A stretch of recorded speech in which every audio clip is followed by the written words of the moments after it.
Mesdames et messieurs, c'est Dessous en studio, en micro, en caméra. Mesdames et messieurs, travail également, œuvre, concours bien évidemment, au bon déroulement de tout rendez-vous sur les antennes de National TV. Mesdames et messieurs, bonjour ce vendredi. Nous y sommes encore pour notre débat et mes débatteurs sont déjà en studio avec moi. Gérard Nongbe, bonjour. Bonjour chers amis, bonjour aux amis internautes de la National TV. Et la pluie d'hier jeudi, comment ça s'est passé, Gérard? Bon, nous sommes habitués avec la pluie. On ne peut rien, sauf que dans certaines zones du pays où il y a un difficile accès par rapport aux voies, c'est eux qui auront beaucoup de difficultés. Sinon, à Porte-Novo, ça s'est bien passé. Oui. Merci à vous, Gérard. Martial Goliabo du quotidien Le Matinal. Bonjour, Martial. Bonjour Mathieu, bonjour à tous nos amis internautes de la National TV. Bienvenue à vous. C'est moi. Mesdames et messieurs, ce vendredi, nous allons aborder un fait un peu particulier. Nous allons parler aujourd'hui des réformes qui s'opèrent au niveau de la chefferie traditionnelle au Bénin. Vous savez bien qu'une commission dénommée Akora a été donc mise sur pied. C'est cela justement qu'il sera question dans cette émission ce vendredi 28 avril 2023. Nous allons démarrer tout de suite par Martial Goliabo, journaliste parlementaire. Cette commission Akora, nous allons en parler. Martial Goliabo. Oui, je dirais que cette commission est la bienvenue parce que le chef de l'État a voulu un tout peu assainir le milieu. Vous savez très bien que à l'avènement du président Boni Yayi, Oui. Qui était venu au pouvoir en 2006, il a commencé par subventionner la chefferie traditionnelle. Et de là, on a connu des rois de quartier, des rois de village, des rois des ruelles également. Et ceux-là que je considère comme des rois telets. Parce que, comme on a constaté qu'il y a près de 500 millions qui tombent donc dans les mailles de la royauté, il faut créer en fait beaucoup de rois pour que le partage de gâteau soit donc bien nourri. Oui. Et voilà, nous en sommes là. Aujourd'hui, on a des difficultés par rapport à cela. Il y a beaucoup de rois et c'est un peu dommage pour notre nation. Même à Porte-Novo, j'ai fait un constat depuis des années où lorsqu'il y a événement, on voit toujours deux rois à Porte-Novo. On a deux rois qui viennent s'asseoir à Porte-Novo pour des événements. Et c'est dommage pour notre royaume de Porte-Novo également. Donc ces conflits de royauté ont commencé donc par gasser un peu en fait la population béninoise. Et le chef de l'État, Patrice Talon, ne voulant pas tomber dans le piège de l'ex-président Boni Yayi, a décidé donc de mettre fin à cette dérive afin qu'on sache véritablement qui est qui dans notre pays. Et c'est de ce fait qu'il a mis sur pied en fait la commission Bienvenue à Akora qui a déjà fait un travail de terrain. Le rapport a été déposé, mais le chef de l'État a demandé également à cette commission de mûrir un peu leur réflexion du côté du Nord, pour voir éventuellement si, je dirais, tous les contours ont été pris en compte avant donc de déposer ce rapport au Parlement pour le vote. Je pense bel et bien que cette loi sur la chefferie traditionnelle sera adoptée au cours de la nouvelle législature, parce que tous les terrains sont balisés. La commission a fait un travail impeccable. Vous savez, ce que je dirais également, c'est que le chef de l'État n'est pas Boni Yayi. Si vous croyez que les rois télé dont je parle en fait vont chercher à écrire ou bien s'inscrire dans des associations pour dire que bon, nous sommes enregistrés, nous sommes régis par la loi 1901, croyant qu'on va les gommer. On va les gommer. C'est trop en fait. On connaît la royauté.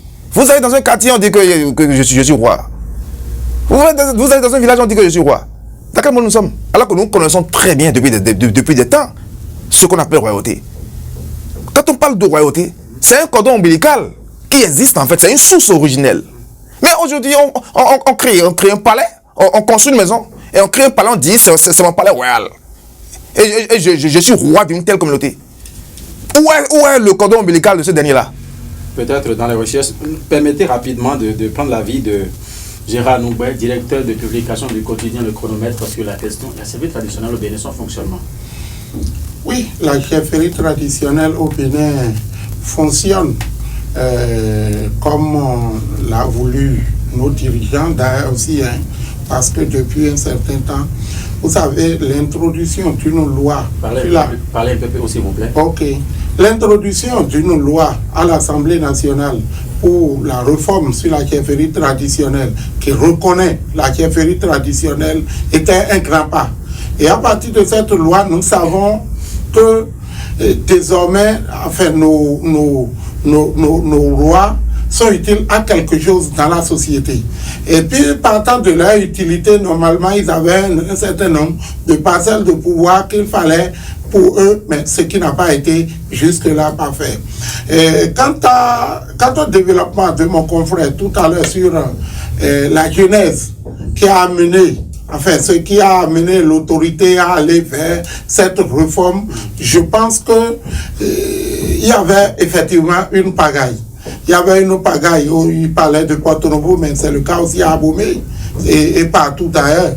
Et à Abomey, tout comme chez moi, à Tangola, il y a beaucoup de trônes où tout le monde veut être roi, on ne sait plus qui est qui. Je crois que le réformateur a raison d'attaquer ce secteur parce que si on ne le fait pas, il y a une pagaille de trop qui s'en rajoutait à ce qu'on observait et il y a un risque de conflit permanent où les gens pouvaient en venir donc à des guerres de royauté qui pouvaient engager, qui pouvaient créer des troubles à l'ordre public. Et nous allons voir le truc sous d'autres sens pour montrer que la commission, moi, il est vrai, n'a pas encore donné son rapport pour que nous puissions dire que c'est la commission Akora a déjà fait quelque chose. Puis depuis ce temps, eux-mêmes, ils devraient faire une sortie, éclairer l'opinion publique, nous situer, pour nous permettre de savoir concrètement ce qu'ils font. Leur silence dure aussi. Depuis ce temps, on ne sait rien de ça, à part quelques rumeurs qui nous viennent de part et d'autre pour nous dire ils ont fait un travail, ils vont rendre le rapport. On nous avait annoncé, les sources nous avaient annoncé septembre 2022, nous voici en fin avril 2023, rien n'a circulé jusqu'à maintenant. On continue de les attendre, on va être en train de les attendre certainement jusqu'à la fin du mandat du président Patrice Talon, nous ne savons rien. Mais ce que nous voulons, le drame qu'il y a dedans, ici d'aucuns disent, c'est toujours des sources, des rumeurs, on n'a pas l'information de sources officielles. Voilà les défauts par exemple. Voilà ce qui nous amène à souhaiter que cette commission fasse une sortie pour nous éclairer. On nous avait annoncé par exemple que c'est passé dans le Nord, il y avait des querelles ou des guerres autour des royautés où des historiens de la région se sont rentrés dedans et ont soulevé des points de la question avec des arguments qui ont convaincu la commission et autres à agir dans ce sens. Mais moi je crois que là également, je suis resté aux rumeurs parce que ces gens, comment ont-ils fait pour savoir la liste que la commission ou des royautés que la commission Akora a prévue? Comment ont-ils fait pour le savoir? Nous ne savons pas. Il y a d'autres rois également qui, proches de certains rois, qui nous ont dit que l'histoire sur laquelle la commission Akora s'est basée pour faire l'étude, pour faire son étude, n'est pas notre histoire, que c'est l'histoire que le colon a laissée. Or, l'histoire que le colon a laissée au Bénin, c'est l'histoire qui l'arrange, c'est l'histoire qui lui a permis de nous coloniser. Et il a reconnu les royautés, donc sous l'aune des actions que lui l'a amené au Bénin. Il a reconnu ça sous forme des rois qu'il a combattu, des gens qu'il a vus et qu'il a combattu. S'il y en a d'autres qui n'ont pas mené un grand combat contre lui, certainement le colon ne l'aurait pas reconnu et l'aurait radié. Donc tout ça là a été aussi des arguments qu'il fallait en tenir compte. Des sources informent également qu'on n'est pas pour que la commission, le travail que la commission fait n'est pas pour gommer des royautés, mais plutôt créer des paliers pour qu'on puisse savoir. Et effectivement, là également, ils auront raison en agissant ainsi pour ne pas créer de frustrés. Il y a des gens qui savent pertinemment qu'ils ne sont pas rois, qu'ils sont ministres, ou qu'ils sont vigants, ou qu'ils sont tard, mais quand ils voient leur véhicule, ils mettent sa majesté, de temps en temps, roi d'eux. Si bien que même les clans ont sont aujourd'hui des rois. C'est ça qui a créé la pléthore ou le taux pléthorique de rois que nous avons au Bénin. Donc, la question du royaume a besoin d'abord d'être définie. Il fallait normalement en venir là pour définir ce qu'on appelle le royaume, ce qu'on appelle un clan, ce qu'on appelle un roitelet, ce qu'il faut désormais voir comme viga ou da. Donc on n'est pas allé sur ces détails. C'est ces détails qu'il fallait clarifier, continuer maintenant à sensibiliser l'opinion d'abord sur ces réalités pour permettre à l'opinion de savoir ce que c'est qu'un royaume, ce que devrait être normalement un clan ou une collectivité. Et quand nous aurions sensibilisé pleinement la population sur ces détails, on pourrait nous revenir après pour dire, par exemple, quand nous avons parlé de roi ici, est-ce que celui-ci remplit telle condition? Voilà pourquoi il ne peut pas être roi, mais on l'a considéré comme chef d'une collectivité ou d'un clan. Mais c'est ce qui n'est pas fait et c'est pourquoi moi je condamne le silence de truc là. Peut-être c'est une trompeuse en calmie aussi. On ne peut pas continuer comme ça et ce n'est pas bien. Merci. Alors, Martial Agoliabo, je parle de la manière dont les choses ont évolué. Peut-être c'est sur les données de colons que la commission se serait basée pour faire ce travail, raison pour laquelle on assiste peut-être à ce ralentissement au niveau de ce qui doit normalement sortir.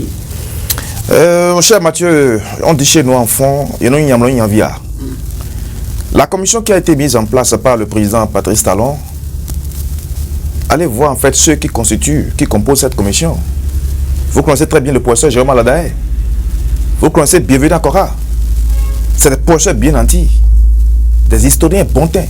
C'est pour vous dire en fait que, quand il parlait tout à l'heure, mon cher ami Noubé parlait de colons, ça me faisait rire. Ah bon? Oui, le sourire venait à volo. De quel colon parlons-nous?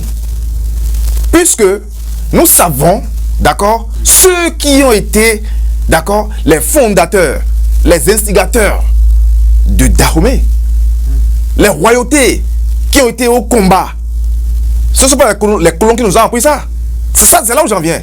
Nos aïeux ont fait un combat. Et vous parlez de colons. C'est comme si le grand-papa de Noumbé a fait un combat pour avoir une royauté. C'est le colon qui m'a appris ça. Et c'est le colon qui me l'a appris, mon cher Noumbé. Donc laissez les colons en paix. Nous savons l'histoire. C'est pourquoi tout à l'heure, je parlais en fait de l'historique. J'ai dit que des informations qui nous parviennent, oui, que certaines sources estiment que c'est le colon qui a donc écrit l'histoire sur laquelle la commission se base pour faire son étude et que c'est ça qui serait à la base. Non, et c'est là où j'en viens. Ce n'est pas de m'accuser. Et c'est là où j'en viens. C'est d'accuser peut-être oui, le silence. Ces arguments sont fallacieux. C'est d'accuser peut-être le silence de cette commission qui jusque-là n'est pas sortie pour nous situer par rapport au travail qu'il fait. Pourquoi vous êtes pressé? Pour nous dire, non, mais nous ne sommes pas pressés, mais qui a annoncé le truc pour septembre passé? Mon cher Noubé. Quelqu'un a déjà annoncé pour septembre passé qu'il y a une liste de 15 rois qui va sortir. Mais on ne nous a pas sorti le truc, donc les rumeurs peuvent continuer à voler parce que mais écoutez, vous savez, n'ont pas dit. Non, retenez ceci. Hein? Le chef de l'État, le président Patrice Talon, ne fait pas quelque chose à peu près. Il ne fait pas quelque chose à peu près. Les rumeurs dont vous parlez, ceux qui crient à volo sur les réseaux sociaux et qui cherchent en fait à le déjouer de ces orientations, ils se trompent pas mal. Donc il prend le temps en fait d'observer. Je vous dis, la commission a bel et bien fait son travail, a déposé son rapport sur la table du chef de l'État. La commission a bel et bien fait son travail et a déposé. Mais ceux qui dont vous parlez, qui parlent en fait de colons qu'on sort. Mais écoutez, vous trompez. Mais allez chercher en fait, d'accord? Allez chercher, allez vérifier ce que c'est que le professeur Jérôme Aladae. Vous allez le méconnaître. Il ne parle pas. Lui, il n'a jamais exercé, d'accord, ses missions sur des histoires de colons. C'est pour vous dire quoi? Oui. Aujourd'hui, on sait la source. C'est-à-dire, si vous avez votre cordon ombilical, d'accord, est originel, on le saura. Mais ceux qui parlent aujourd'hui, ceux qui parlent, n'ont pas un cordon ombilical. Ils n'ont pas une valeur originelle, une source originelle de royauté. Donc c'est ceux-là qui s'agitent. Maintenant, la commission, effectivement, a fait son travail et sait déjà, en fait, qui sont les royautés, d'accord, qui ont vraiment des valeurs originelles, des sources originelles, historiquement. Et la commission a déposé son rapport. Ceux qui sont là, la preuve, je vais vous donner un exemple très simple aujourd'hui. Et il y a, la fois dernière, j'ai eu à écouter mon cher ami Jacques, qui parlait des liens ethniques, ethnographiques. Je suis d'accord. Les secteurs, par exemple, et consorts, on peut voir de ce côté-là, pour augmenter, je suis d'accord. Mais on connaît, mais nous ne pouvons pas me dire qu'il ne connaît pas en fait, les vrais royaumes du Bénin. Oui, Gérard Nomba veut dire quelque chose. Oui, moi je ne voulais pas voir la question sur les qualificatifs d'un individu pour dire que c'est parce que telle personne est bien calée, il peut faire si. Patrice Talon est bon, nous le savons déjà, il fait son travail. Je ne voudrais pas l'apprécier par rapport à ce travail-là. C'est une question républicaine. Et c'est des individus qui ont été commis. Je ne veux même pas parler de la qualité de ces individus parce que c'est parce qu'ils savent qu'ils sont dans leur rôle. Moi, je suis journaliste et c'est parce que quand on va appeler les journalistes un jour et que je serai dedans, on ne va pas dire que c'est parce que telle personne est bien douée qu'on l'a mis dedans ou qu'on ne m'a pas mis ou quoi que ce soit. Je ne veux pas dire ça. Ce que moi je suis en train de défendre ici, la cause que je défends, enfin, la version que je défends ici, c'est que ces gens n'ont pas fait une sortie pour nous expliquer. Nous savons que le royaume est toujours, enfin, il y a un groupe ethnique, un royaume qui a toujours un groupe ethnique, et ça a été ça depuis longtemps. Mais quand il dit, par exemple, pour les secteurs, on peut voir, non, il y avait des ethnies aussi qui étaient considérées comme des esclaves pour d'autres royaumes, et du coup, ils n'ont pas de roi. Ils n'ont pas de roi. Maintenant, si vous rentrez dans ces qualificatifs pour savoir tout ça là, qui nous a permis de le savoir? Si ce n'est pas le colon, si ce n'est pas l'histoire que le colon nous a aidé à retracer. Moi, je crois que le disant, l'opinion, la partie de l'opinion qui sous-tend cette version n'est pas en erreur. Eux-mêmes, ils ont leur raison. Et je dis, ceux qui pensent également qu'au Bénin, il faut enfin, qu'il faut considérer les 15 grands royaumes, qu'un grand royaume ait fonctionné, eux-mêmes ils ont leur raison. Mais le silence de la commission est en train d'être trop longtemps qu'il nous sorte quand même quelque chose. Martial a dit tout à l'heure que la commission a déposé un rapport sur la table du chef de l'État. Moi, je ne suis pas dans les coulisses du gouvernement Talon pour savoir ce qui se fait là-bas. Peut-être que lui, là, au matinal, il a un secret qui nous donne. Est-ce que c'est parce que... Non, mais déjà, ce que nous voulons dire, c'est qu'il fasse une sortie officielle pour nous permettre de savoir comment les choses fonctionnent chez eux. Merci à la Goulia, vous avez suivi Gérard Nomba. Je l'ai bien suivi et je le rassure. En fait, ce qui se passe aujourd'hui, d'abord, vous, en tant que journaliste, il faut dénoncer certains faits. Aider même la commission à aller très loin. Parce que vous savez ce qui se passe. Il suffit aujourd'hui d'avoir l'argent. Et vous sortez du néant pour construire une maison et mettre Palais Royal X, Palais Royal Y. Et là, on sait qu'il a l'argent et il devient roi. C'est normal ça là. Nous sommes appelés à dénoncer cela. C'est ce qui freine peut-être les rapports. Mais c'est ceux-là qui écrivent souvent au chef de l'État, qui écrivent là pour dire je suis roi, vous devez le prendre en compte. Ils sont nombreux. C'est ça. Ils sont nombreux. Nos amis que nous avons vus il y a quelques années, aujourd'hui, construisent une maison, écrivent Palais Royal, et ils sont rois. Mais c'est dangereux. Parce que d'abord, pour être roi, c'est le phare qui choisit. Moi, je suis un prince héritier. Demain, je peux être roi. Mais nous sommes tous princes. Non, écoutez, il y a une différence, mon gars. Non, mais non, mon cher, je ne dis pas que tu es esclave, mais vous savez très bien que je suis un prince héritier. Ah, mais moi-même, je suis un prince. Nous sommes tous princes. Oui, mais pas dire non. Non, mais écoutez, mon cher. Non, je ne dis pas que vous êtes esclave. Bon, écoutez, je suis prince héritier d'un royaume. D'abord, mais vous êtes prince héritier de quel royaume? Moi aussi, je suis prince héritier de quel royaume? Dites-le. Je suis le prince héritier du royaume d'Abomey. Je suis mon cher Noubert. Que la vallée de Louémé n'a pas de royaume. La vallée de Louémé a bel et bien un royaume qui a tué Akaba. Son roi, c'est son roi. Mon cher Noubert. La bataille de l'Issatou. Mon cher Noubert. Oui. Mon cher Noubert. Si vous voulez, Le débat, si nous commençons le débat aujourd'hui, on ne va pas en finir. C'est pour vous dire en fait que nous connaissons. Nous ne l'aurons pas, nous connaissons. C'est clair.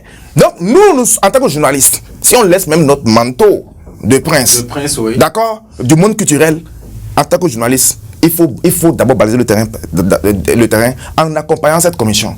En dénonçant en fait ceux qui disent comment on peut accompagner quelqu'un qui ne t'informe de rien? Mon cher Noubert, mon cher Noubert, vous êtes journaliste, on est d'accord? Oui. On a mis sur pied une commission, oui, ok, pour parler de la chefferie traditionnelle. Oui. Et vous savez très bien qu'il y a certains, déjà, d'accord, qui ont construit des maisons, qui ont dit que c'est un palais. Est-ce que vous avez besoin de vous rapprocher en fait de cette commission pour faire votre travail? Faites un peu de reportage. Ça permettrait déjà à la commission de voir que vous avez fait un travail et puis on sait déjà que celui-là n'est pas roi. Pourquoi vous voulez forcément avoir d'abord la commission d'accord à côté pour faire votre travail en tant que journaliste? Nous avons fait, je crois, oui. J'ai la parole. Oui, nous avons fait un certain nombre d'investigations. Nous avons fait des publications. Nous avons souhaité rencontrer la commission pour écouter aussi sa version. Mais la commission nous a dit qu'il travaille et que d'ici à là, ils nous reviendront avec l'information générale de ne pas perdre notre temps. Je crois que nous sommes ici, si nous sommes ici en train d'analyser, oui. C'est que nous sommes des journalistes, c'est pourquoi nous analysons la chose. Nous ne sommes pas ici comme des princes, nous ne sommes pas ici comme des rois, nous ne sommes pas comme des esclaves ici. Naturellement. Mais nous sommes ici pour analyser ce qui se fait, le travail que fait une commission. Et la commission accordera ce qu'il fait, même si c'est bien ou si c'est mal aujourd'hui, aucun de nous ne détient l'information officielle pour apprécier le travail que la commission fait. Mais déjà, ce que nous pouvons déjà dénoncer, à partir du silence trop longtemps de cette commission, c'est que ça nous embête. Ça ne nous permet plus d'analyser quoi que ce soit. Les rois également sont dans l'embarras et tout le monde, mais on veut quand même qu'ils sortent même la charte. La charte est graphique, enfin l'ossature du travail qu'ils font pour nous permettre de savoir qu'est-ce qu'une royauté, pour nous permettre de savoir qu'est-ce qu'un clan, pour nous permettre de savoir qu'est-ce qu'eux ils mettent dans une collectivité, pour que nous journalistes on puisse déjà commencer à sensibiliser les gens sur ce pan de la question, pour permettre que d'ici à là les gens puissent commencer à se préparer en conséquence pour savoir, puisque nous ne remplissons pas cette condition, c'est telle ou telle condition, nous ne sommes pas rois. Est-ce que vous reconnaissez peut-être avec Marcel Goliago qu'il y a peut-être de ces rois-là qui se sont autoproclamés, par exemple, parce que c'est ce qu'il dénonce. Mais si le gars dit qu'il s'appelle roi, et alors que vous ne lui aviez pas dit ce que c'est qu'un royaume, peut-être que ce que lui appelle le royaume en disant je suis roi, ce n'est pas la même chose que Marcel Goliago prend pour dire qu'il n'est pas roi. Donc il faut déjà un travail en amont. Le travail qui doit se faire en amont, c'est déjà de définir ce que c'est qu'un roi, ce que c'est que quelle collectivité, ce que c'est que Vigan, ce que c'est majorité. Et là, ça va nous permettre de travailler, de commencer, nous, en tant que journalistes, de sensibiliser l'opinion pour que ce que nous appelons les faux roitelets ou les petits roitelets ou ceux qui construisent leur maison et ils mettent de n'importe quoi, puissent déjà savoir que nous ne remplissons pas ces conditions, nous ne sommes pas dans ce palier pour se réclamer roi, mais nous pouvons désormais pas commencer par dire nous sommes des Vigas pour bénéficier des avantages qui seront accordés aux Vigas. Merci.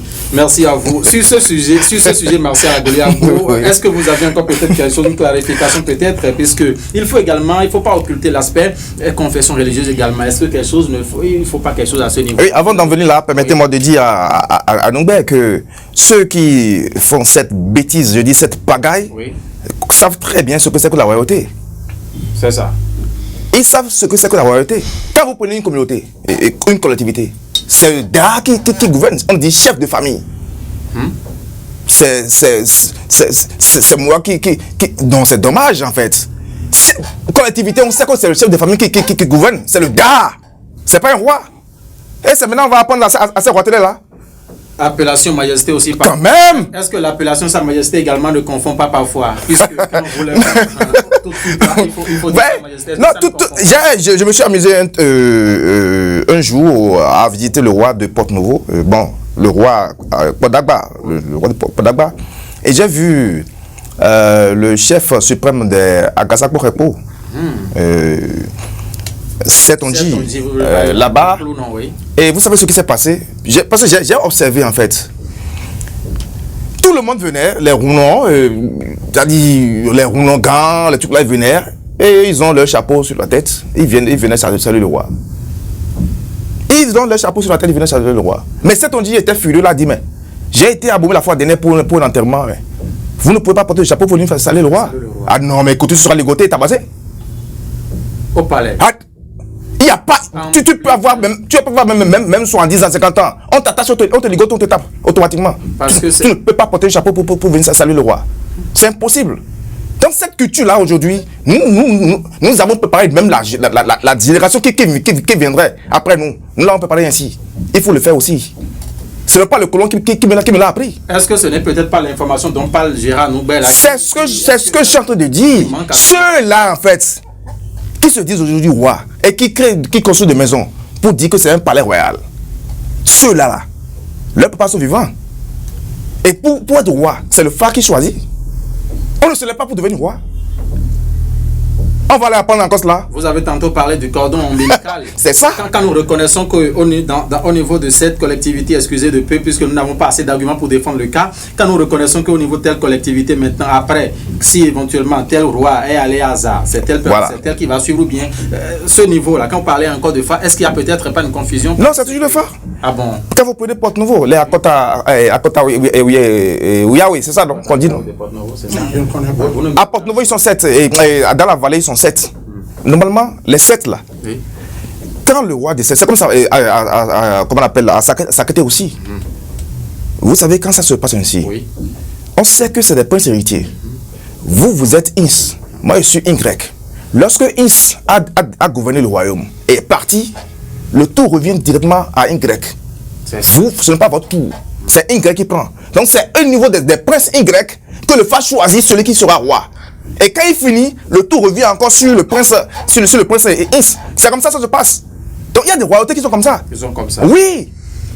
Puisque nous n'avons plus assez de temps passé en ce studio pour ce débat-là, tellement vous êtes préoccupés et ça vous intéresse beaucoup plus. Je suis sûr également que les amis internautes, téléspectateurs qui nous suivent également, en ont pris donc connaissance. Nous allons aborder l'aspect confession religieuse, bien évidemment, pour boucler la boucle. Gérard Noubel, est-ce qu'à ce niveau-là, il ne faut pas que quelque chose également soit fait?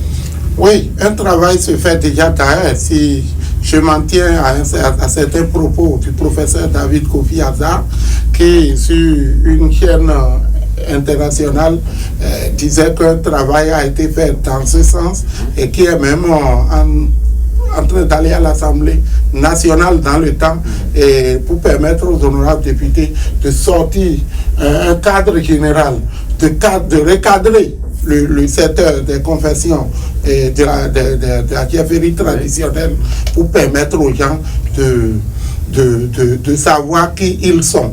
Il est vrai, on nous a appris aussi que la commission à Koraou, le vœu du gouvernement était donc de mettre ces confessions religieuses ou ces trucs-là sous les rois. Ce qui est impossible parce qu'un chrétien comme un musulman ne peut pas faire allégeance à un roi. C'est un dignitaire des cultes traditionnels qui peut faire allégeance à un roi. Donc, dans ce secteur également, je crois que le travail qu'il a lieu de faire, c'est de recenser les types de vaudou ou de trucs que nous avons au Bénin, de confessions que nous avons, et pour ce qui est du côté traditionnel, recenser les différents types de vaudou que nous avons au Bénin, leur origine, les Rundassins et les Torions. Quand il parle de Torions, je veux parler des divinités traditionnelles que nous avons, les Sakbata, les Ogou, les Revioso, les dents et consorts. Maintenant, il y a également les Rundassins que nous appelons les troncs. Les mamies, les machins, les atingali, enfin, qui sont venus. Et ces Rundassins, nous allons voir. Maintenant, à quel vaudou le phare nous renvoie? Le phare nous renvoie souvent vers les divinités, les Torions. Et donc, il faut déjà créer la nuance là pour permettre un recensement général, pour éviter aussi que la pagaille qui est observée au niveau de la royauté et qui a commencé aussi dans ces confessions religieuses, qui aujourd'hui, tu vois un petit dans un coin, il commence à porter chapeau, il dit je suis ou non. Et quand vous questionnez un peu, c'est un pagaille qui rentre dans ce truc-là. Et ça crée aussi beaucoup de problèmes, de polémiques où on pense que les passionnés du crime sont aussi, tapis dans l'ombre et on parle de crimes rituels alors que le rite, c'est tout un autre développement là-bas. On en parlera. Marcel Agoliabo. Je pense que la commission actuelle parle rien que de la chefferie traditionnelle. Les catholiques ont leur charte. L'islam aussi a sa charte.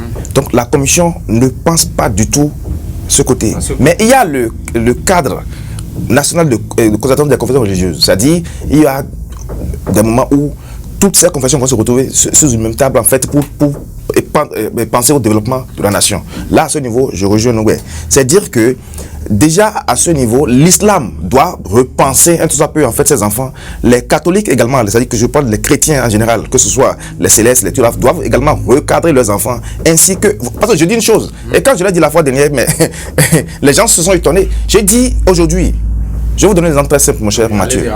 La dette vaudou, je dis la dette vaudou respecte beaucoup plus les 10 commandements de Dieu, plus que même les chrétiens. Ah bon? Je vous le dis, je vous garantis cela. Ça, c'est un vaste. Ah oui, la dette vaudou, je vous dis, respecte les 10 commandements de Dieu, plus que nous qui sommes chrétiens.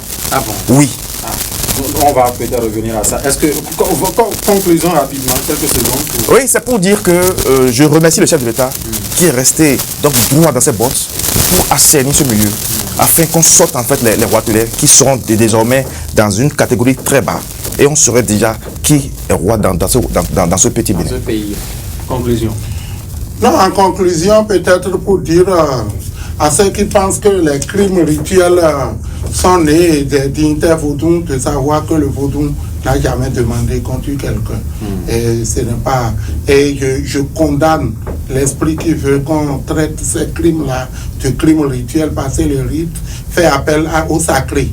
Et le sacré, c'est ce qui ne demande pas l'immolation des trucs là.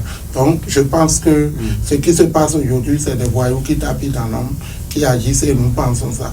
Déjà pour demander à ce qui se fait au niveau de la commission à Cora, et enfin, si entre-temps, ce serait toujours pour reformer aussi le secteur des confessions religieuses, de bien vouloir en tenir compte et travailler de sorte à ce que le peuple béninois gagne, pas pour faire une réforme qui vise.